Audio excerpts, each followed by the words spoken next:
بسم الله الرحمن الرحيم. الآن راح نحكي عن كيفية حجز البيانات على برنامج حجز المواعيد الجديد بمدينة حلب.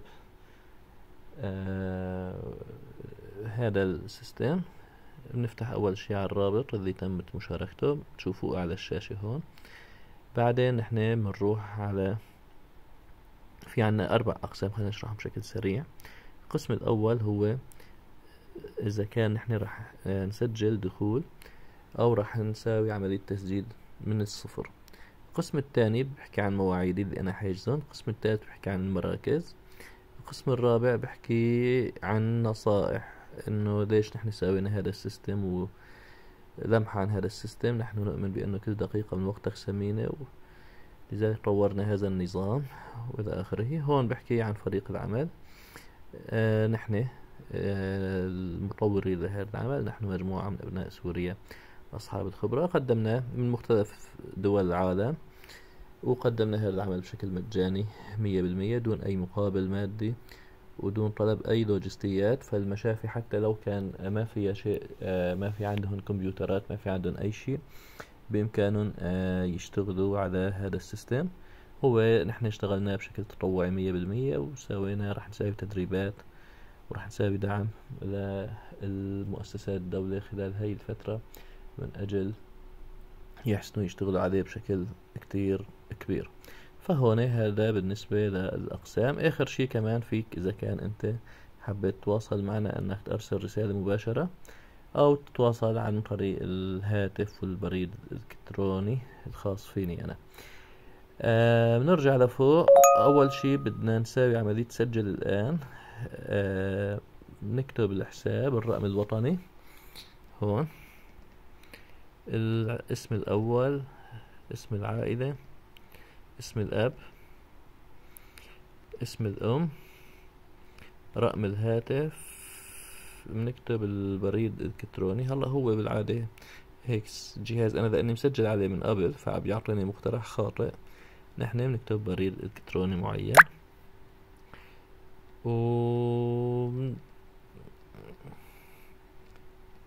يعني أي بريد إلكتروني. أنا عمال بكتب بشكل عشوائي.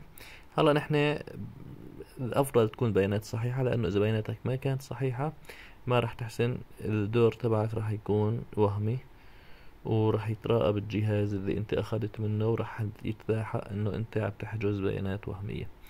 فبننصحك انك تستخدم بياناتك الصحيحة. هلا هون في عندي شروط لكلمة السر. يجب انه تكون 8 احرف.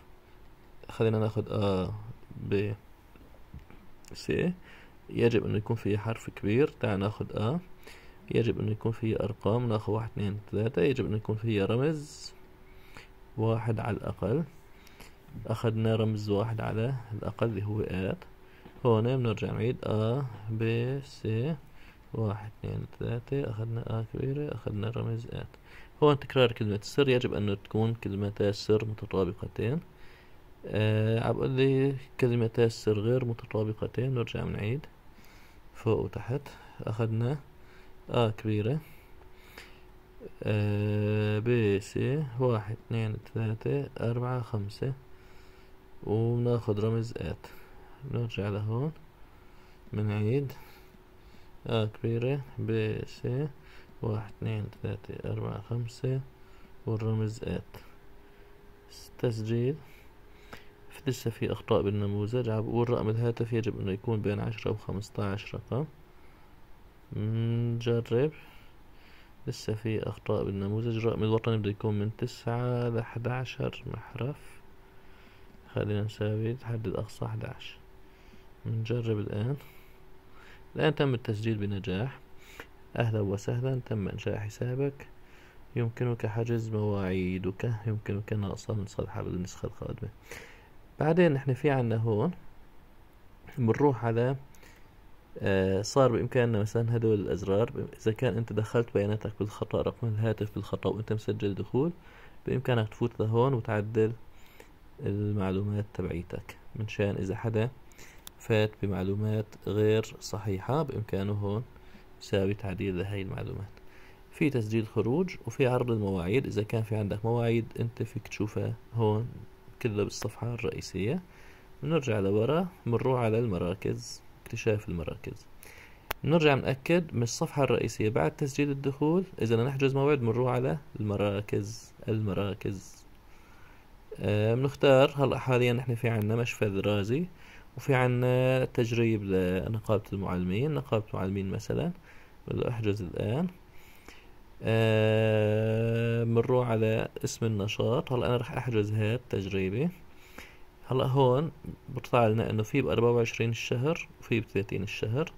انا اذا اخترت 24 الشهر احجز، نشوف انه المواعيد في منا مبتدئ وفي منا بامكاني احجز. بدي اختار هاي الساعة، الموعد جيد، تأكيد الحجز. خليني اخذ هاي اخر شي. طبعا هون بحكي لي عن هدول الساعات.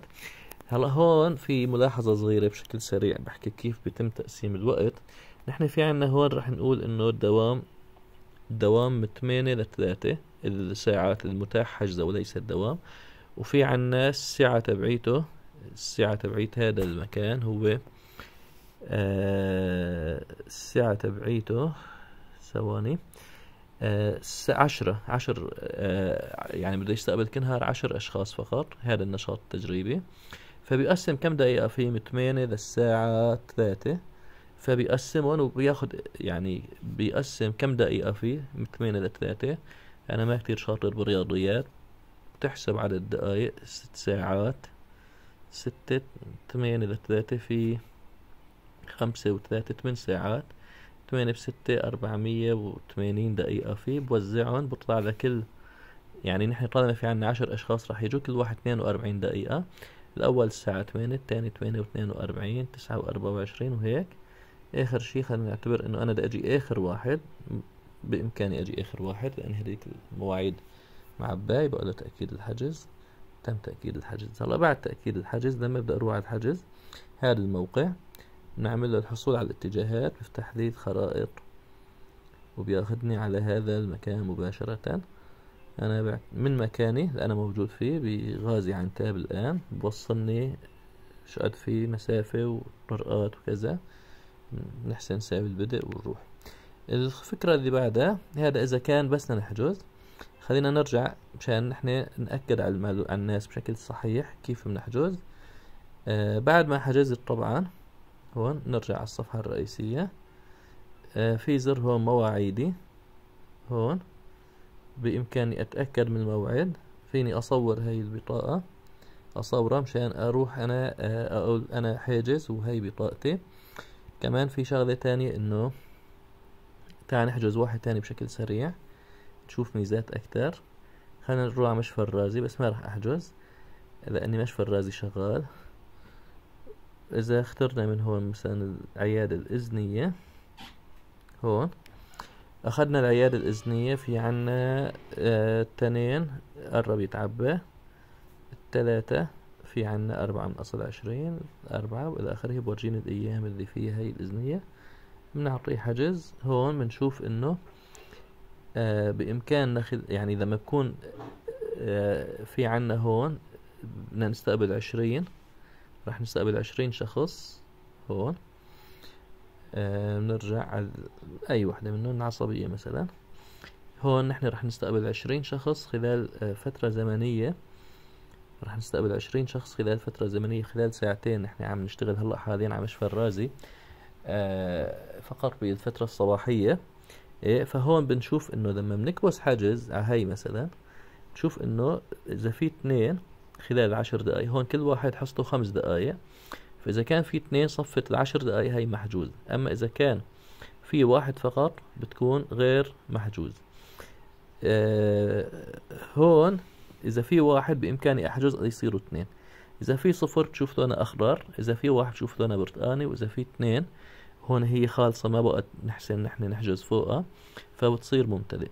فهي الشغلات البسيطة اللي هي راح تساعدنا أكتر بإنه نحن نفهم كيفية الحجز. هذا كل شيء فيما يخص الحجز. تأكيد الحجز هون وكيفية رؤية الموعد. هلأ في ملاحظة أنا بعد ما أحجز ما فيني ألغي الموعد. مع الأسف ما فيني ألغي الموعد. أنا إذا كان حجزت لأن عملية إلغاء الموعد هاي بتروح على السماسرة بعودوا بحجزوا مواعيد زيادة وببلشوا بقى بسووا لنا تلاعب. نحن بالنسبة لنا إذا حجزنا ما فينا نلغي الموعد، ومع الأيام نحن الناس اللي ما حسنت تجي في إحصائية بسيطة عنهم، بإمكاننا دائما إذا كان نحن بحاجة يعني ل50 بإمكاننا نخدم 50، وبنحسب حساب إنه 5 ما راح يجوا، راح يغيبوا لأسباب تخصهم.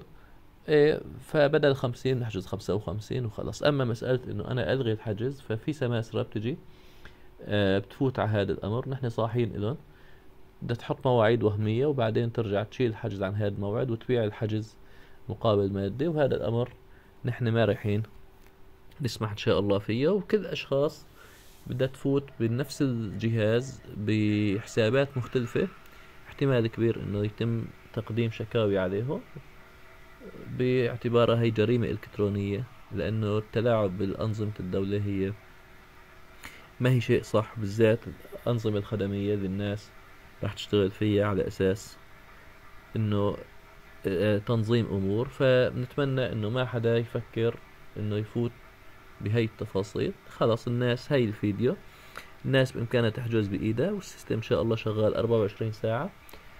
وبتمنى من كل الناس اللي حابة تسمسر بهذا الموضوع تدور على باب تاني، لأنه إن شاء الله ما راح يكون في لهم مجال، والناس هي بإيدها راح تحسن تحجز بدون أي مساعدة من حدا وبدون منية من حدا.